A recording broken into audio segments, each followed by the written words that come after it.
নমস্কার বন্ধুরা, sweet lovely কিচেনে জানাই সবাইকে স্বাগত। নতুন একটা রেসিপি নিয়ে হাজির হয়ে গেছি। আজ শেয়ার করতে চলেছি সয়া কারির রেসিপি। একদম ইজি এবং খুব সহজে অল্প সময়ের মধ্যে কিন্তু তৈরি হয়ে যাবে।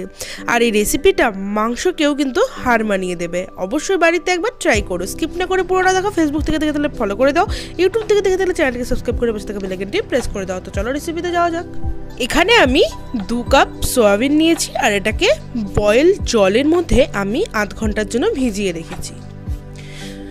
এখানে নিয়েছি টমেটো কুচি, পেঁয়াজ কুচি, আলু নিয়েছি, কাঁচা লঙ্কা, রসুন, আদা, ধনেপাতা। তো আমার আধ ঘন্টা ধরে সয়াবিনটা ভেজানো হয়ে গেছে। এবার সয়াবিনটাকে আমি জল থেকে চিপে উঠিয়ে নিচ্ছি। অন্যদিকে কড়াই বসিয়ে দিয়েছি। কড়াইতে সর্ষের তেল দিয়ে দিলাম। দিয়ে দিচ্ছি ডুমো করে কেটে রাখা আলুগুলো। আলুটাকে দিয়ে সামান্য একটু নুন আর হলুদ গুঁড়ো দিয়ে ভেজে নেব 3 থেকে 4 মিনিট মতো। একদম কড়া করে ভেজে নেওয়ার দরকার নেই। আলুটা কিন্তু হালকা ভাজা হয়ে গেছে, চলো নামিয়ে নেওয়া যাক। সেই তেলেই দিয়ে দিচ্ছি সয়াবিনগুলো।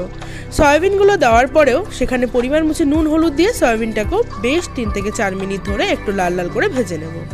তো চলো ভেজে নেওয়া যাক। সয়াবিনটা ভাজা হয়ে গেছে, এবার নামিয়ে নিচ্ছি। সেই কড়াইতেই দিয়ে দিলাম অল্প একটু সর্ষের তেল।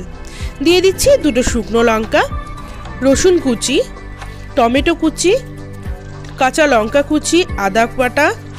দিয়ে দিচ্ছি এখানে পেঁয়াজ। আমি এখানে কিন্তু মিডিয়াম সাইজে 3টে পেঁয়াজ ইউজ করেছি। দিয়ে দিচ্ছি নুন আর হলুদ গুঁড়ো দিয়ে ভালো করে নাড়িয়ে মশলাটাকে 4 থেকে 5 মিনিট একটু ভেজে নেব। তো চলো ভেজে নেওয়া যাক। 5 মিনিট হয়ে গেছে, মশলাটা প্রায় আমার ভাজা হয়ে গেছে। দেখতেই পাচ্ছ ব্রাউন কালার হয়ে গেছে হালকা। এবারে আমি এতে দিয়ে দিচ্ছি জিরে গুঁড়ো, ধনে গুঁড়ো আর লঙ্কা গুঁড়ো দিয়ে একটুখানি জল দিয়ে আমি মশলাটাকে আবারও কষিয়ে নেব 3 থেকে 4 মিনিট মতো। কালারের জন্য আমি একটুখানি এখানে Kashmiri red chilli powder use করেছি। এবারে সমস্ত উপকরণটাকে নাড়িয়ে মশলাটাকে কষিয়ে নেওয়া যাক।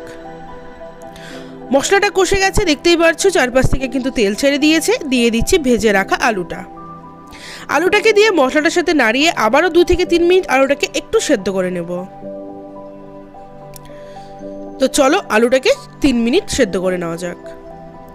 3 মিনিট হয়ে গেছে, আলুটা প্রায় কিন্তু 80% সেদ্ধ হয়ে গেছে। এবারে দিয়ে দিচ্ছি ভেজে রাখা সয়াবিনটাকে ভালো করে মশলার সাথে মিশিয়ে নিতে হবে।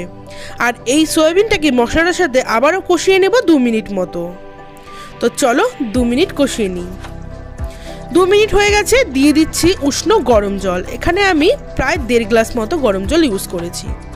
এবারে এটাকে ফুটিয়ে নিব হাই ফ্লেমে 5 থেকে 6 মিনিট, যাতে যে জলটা দিয়েছি সেটা শুকিয়ে একটু গ্রেভি টাইপের হয়ে যায়। তো চলো 5 মিনিট পর আসছি। 5 মিনিট হয়ে গেছে, দেখতেই পাচ্ছ জলটা অনেকটা শুকিয়ে গেছে। নামানোর আগে দিয়ে দিচ্ছি আমি এখানে গরম মশলা গুঁড়ো, দিয়ে দিলাম ধনেপাতা কুচি আর বাটার। তোমরা চাইলে বাটারের পরিবর্তে ঘি ইউজ করতে পারো। সমস্তগুলোকে একটু মিডিয়াম আঁচে রেখে নাড়িয়ে নিচ্ছি আলতো করে। বাস তৈরি হয়ে গেল এই রেসিপিটা। তো চলো বন্ধুরা, এবার গ্যাসটাকে অফ করে আমি প্লেটিং করে তোমাদের সামনে আসছি। তো বন্ধুরা, তৈরি হয়ে গেল সয়া কারি। একদম অসম্ভব খেতে হয়েছিল। বাড়িতে অবশ্যই একবার ট্রাই করে কমেন্টে জানিও কেমন লাগলো। আর এই রেসিপিটা একবার ট্রাই করে দেখো, মাংসের স্বাদকেও কিন্তু হার মানিয়ে দেবে। বুঝতেই পারবে না যে এটা সয়াবিন। তো বন্ধু বান্ধবদের কাছে একটু শেয়ার করে দিও। কোনো রেসিপি চাইলে কমেন্ট করো, চেষ্টা করবো শেয়ার করে দেওয়ার জন্য।